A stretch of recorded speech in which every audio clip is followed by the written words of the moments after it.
Well, good morning, everyone. It is the 17th of December. This will mark, for reference, the last Tuesday call for the year. Next Tuesday, of course, is Christmas Eve, and the Tuesday after that is New Year's Eve. So we've got 2 busy weeks coming up as we get ready to celebrate our Christmas time with our families and get ready, of course, for the new year. So please don't anticipate a call this time next week or the week after.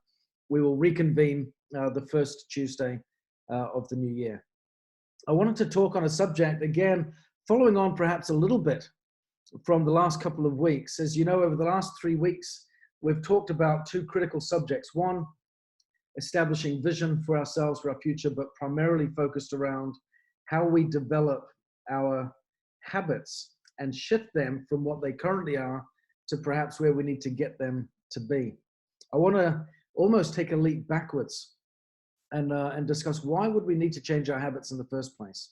What's the drive behind this? And this perhaps really ties in, as always, I'm not sure about you, but the month of December, especially for me, is always a month where I am reflecting, reviewing, evaluating perhaps the performance of my year, and then looking at what I want to accomplish for the following year.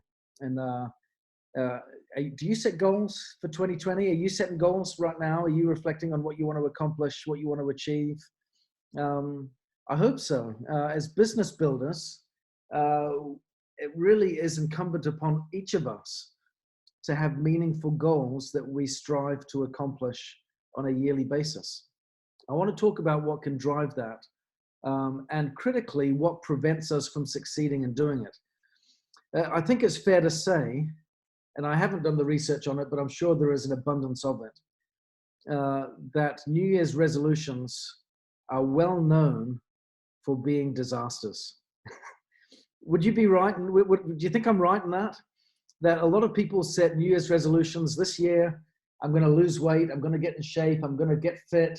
I'm going to give up this or drinking or smoking or whatever it might be that people want to give up. I don't drink or smoke, so I've never given them up.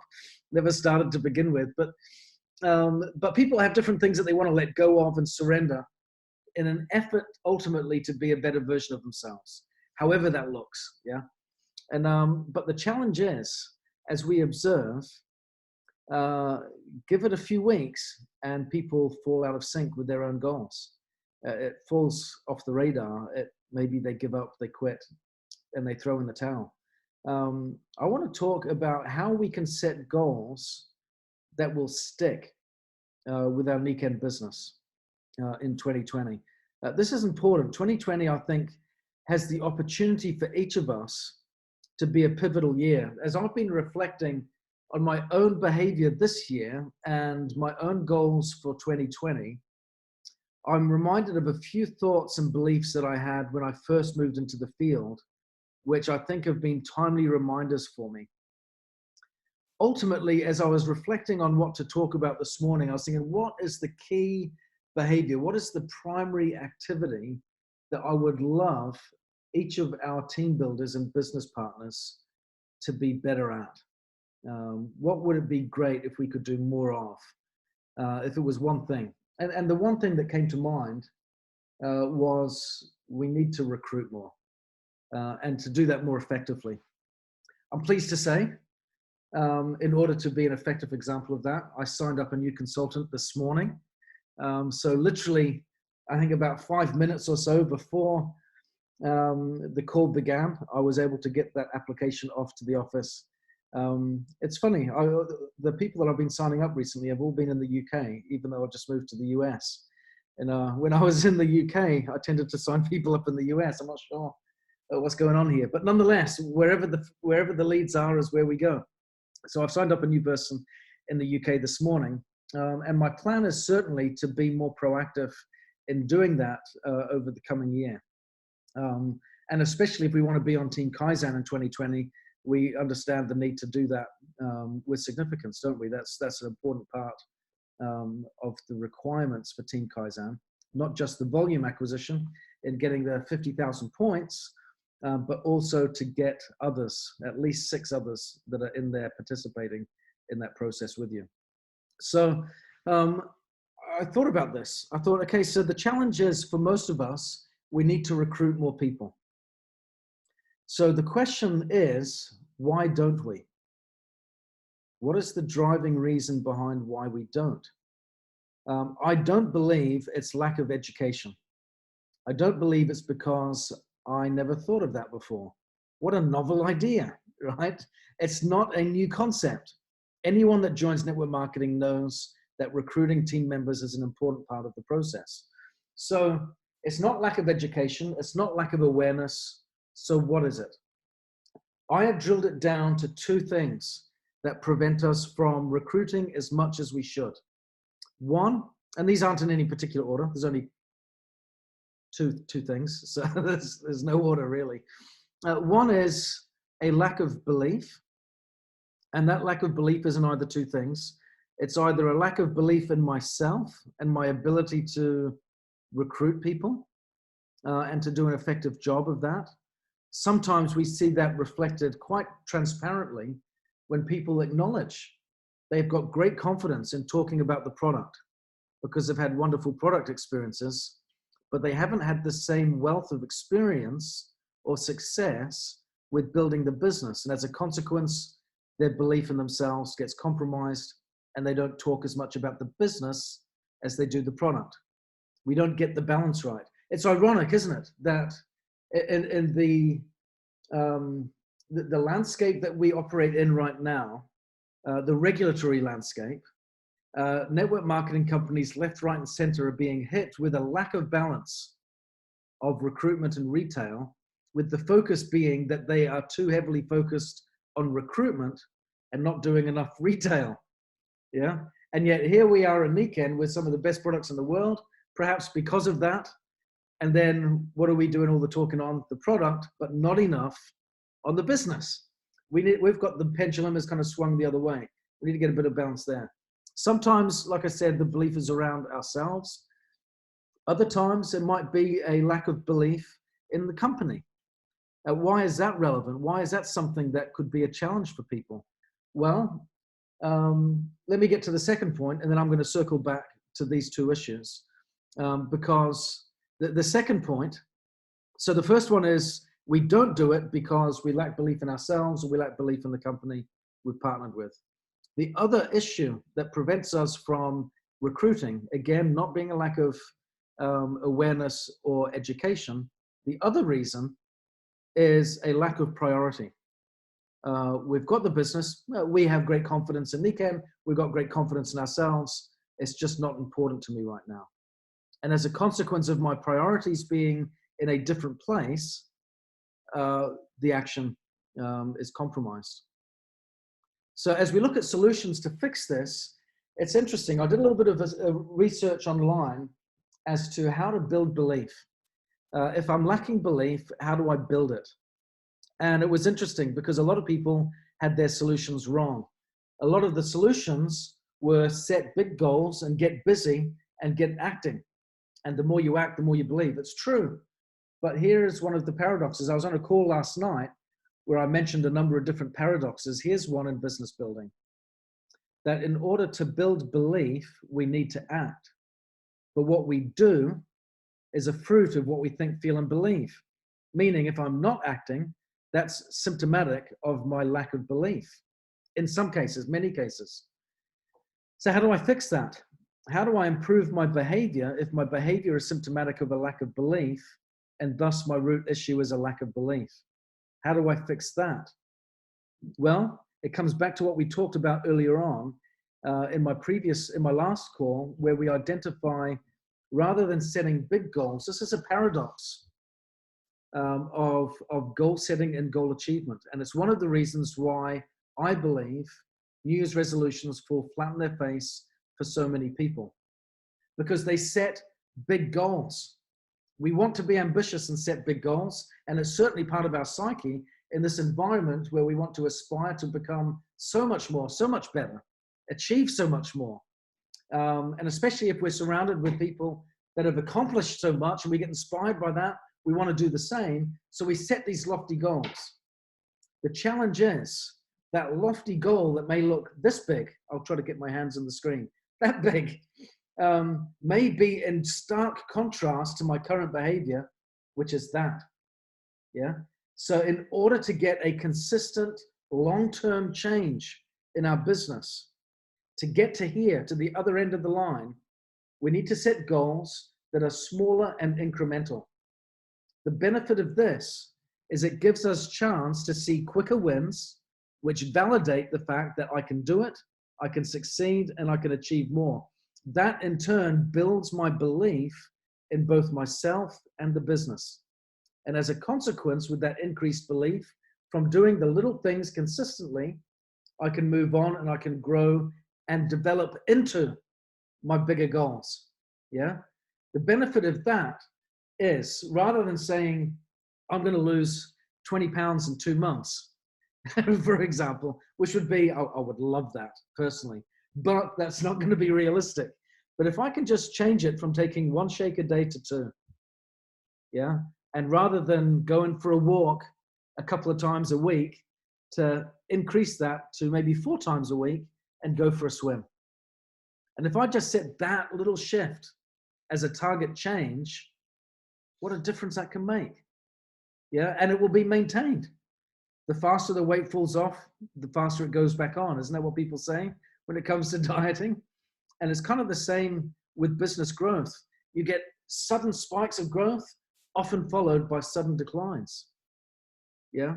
So we want to make sure that our growth is steady and consistent. And the way that we achieve that is actually, paradoxically, by setting small, measurable goals that can give us evidence very quickly that we're succeeding. Because that will be what will boost our confidence and give us the courage to keep moving forward. So why might I lack belief in myself or the company? Let's talk about that for just a second.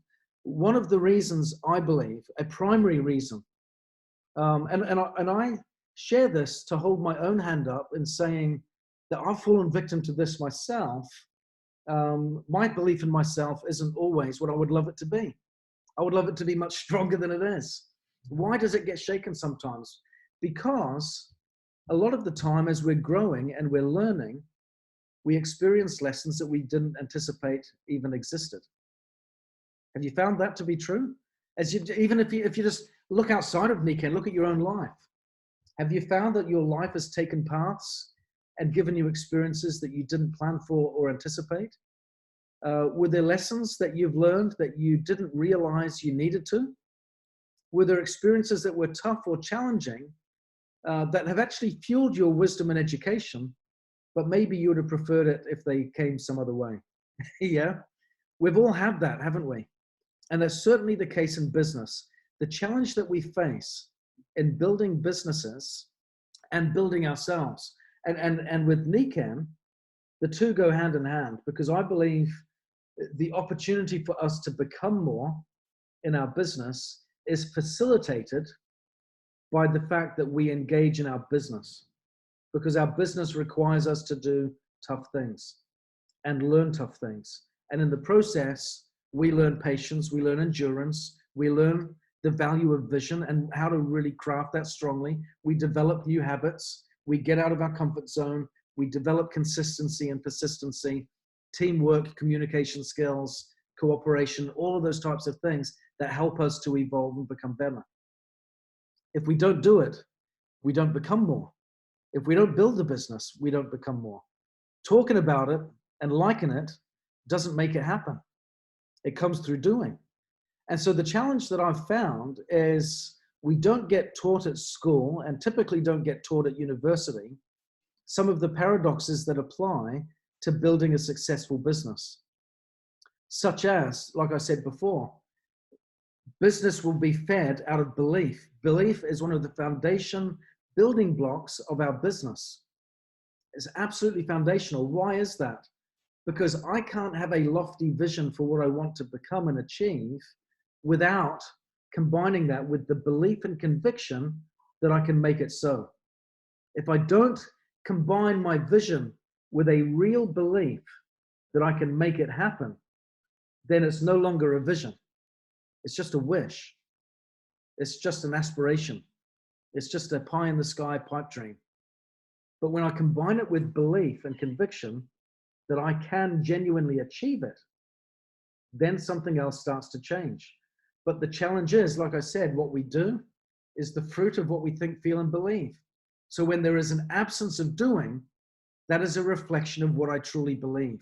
And like I said, not all the time, because the other challenge, of course, is if it isn't a reflection of my beliefs, it's a reflection of my priorities. So my invitation to each of us today is to reflect on what do I believe about me and my business in order for me to get the success that I want. And two, how is this business and my goals for the future for 2020, how is that reflected in my current priorities? And by priorities, I mean, how is it reflected in the way that I spend my time? That's ultimately what it comes down to. If I say I don't have time for something, we actually do. Everyone's got 24 hours in a day. We've all got the same allotted amount of time. How we spend it varies from person to person. And as a consequence, the results in our lives vary from person to person because we spend and use our time differently, and we invest our time in the things that we believe in versus the things that we don't. So if we then say, okay, I want Niken to be a bigger part of my life in 2020. I want to get improved results. I want to get a better outcome.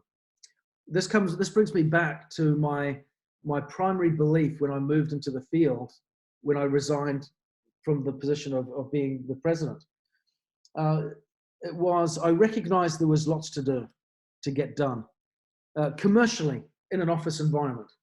But I also recognized that fundamentally in building the business, we need two things. We need the company to provide the product, and we need the company to pay commissions.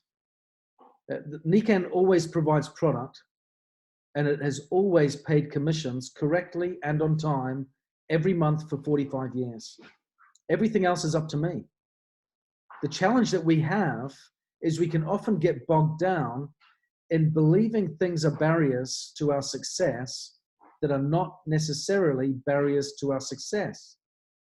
I had a friend of mine that was a CEO of a very large organization who said, in business, we're always going into or coming out of a crisis. And he smiled and he said, so if you're smiling, I know what's around the corner for you. Yeah, you've obviously just come out of one. If you're smiling, you're probably going to go into one in a minute. But unfortunately, that's true. And that isn't a problem. It's just a reality. It's only a problem if we fail to embrace it as a part of our reality. But if we can understand as entrepreneurs, and this is one of the challenges that we face, is that many people don't understand it. And when they experience it, they reject it as a truth, even though it is a truth. They reject the fact that business is tough. They reject the fact that obstacles get in the way from our growth. They reject the fact that if I'm struggling or if I feel like I'm failing, that is actually symptomatic of success and progress versus the opposite. Too often we misinterpret struggle, strain, effort with failure. We link it to that when we should be linking it to progress and improvement. But it won't progress and improve if we aren't acknowledging it for what it is. Otherwise, we just get stuck in the mire, stuck in a trough, and we don't get out of it. If we want to get out of it, if you're feeling trapped, if you're feeling like what you're doing isn't paying off, take some time to reflect, to evaluate, to learn, but with the right mindset, go, how does this help me to be better? What can I grow out of from this and grow into as a consequence? Because the reality is, life and business are the same. They come with challenges and bumps in the road. And it's interesting, you know, there's if you don't mind me using an example from the New Testament, and this isn't a religious principle, it's a language principle. There is a phrase that we're all familiar with, whether we're Christian or not, of the straight and narrow path. Have you heard of that? The straight and narrow path? Yeah. Like I said, this is a language lesson, not a religious one. Straight in the New Testament, when it is referred to as the straight and narrow path, get on the straight and narrow path, we often interpret that as straight, a straight line. It's not. It's not spelt S-T-R-A-I-G-H-T, which means a straight line. It's spelt S-T-R-A-I-T, which means something very different. A straight that is spelt S-T-R-A-I-T is a narrow and tumultuous passage of water. It's interesting that, isn't it? It's a tumultuous passage of water. So the straight and narrow path, when we want to get on it, in life or in business, means that it's not an easy road with no bends in it, where it's clear, where I can jump on it and see the end from the beginning. It's a choppy journey. It's tumultuous. It's challenging. It's complex. That's what it is. And that's what business is. It's complex. It's challenging. It's troubled waters from time to time. And I share this because I want to give everyone assurance, not to have everyone sit back in their chair and go, oh, great. What have I signed up to? It's the opposite.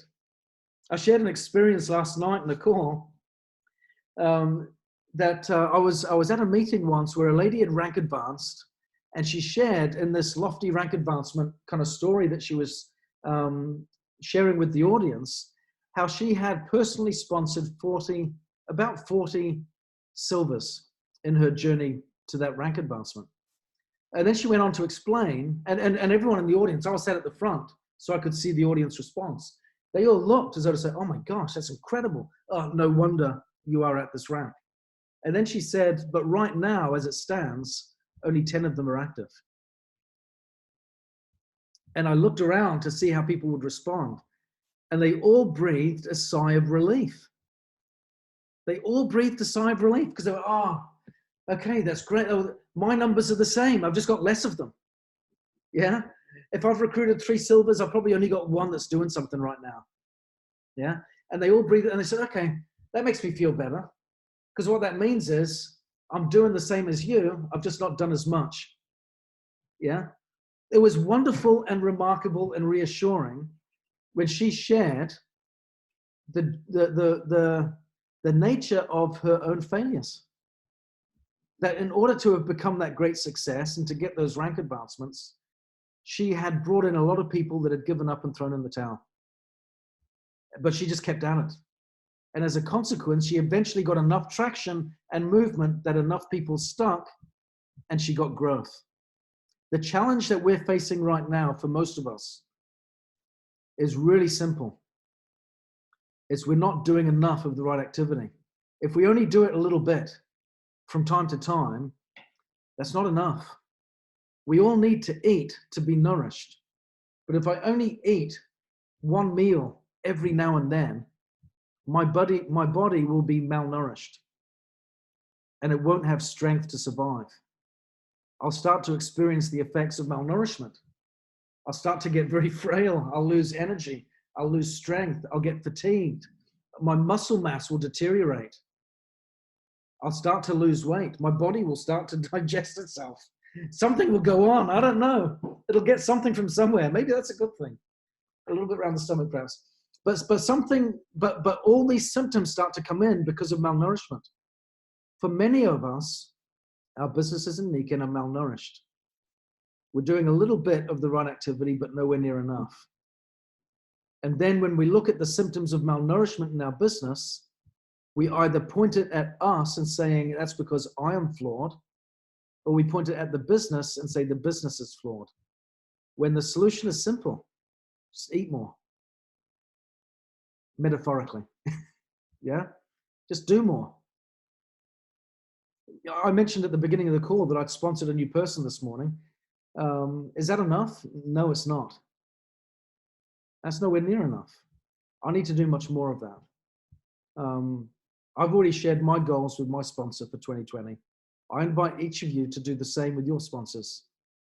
Get out of your comfort zone, share your goals, make it public with someone that will hold you accountable, but take incremental steps to get there.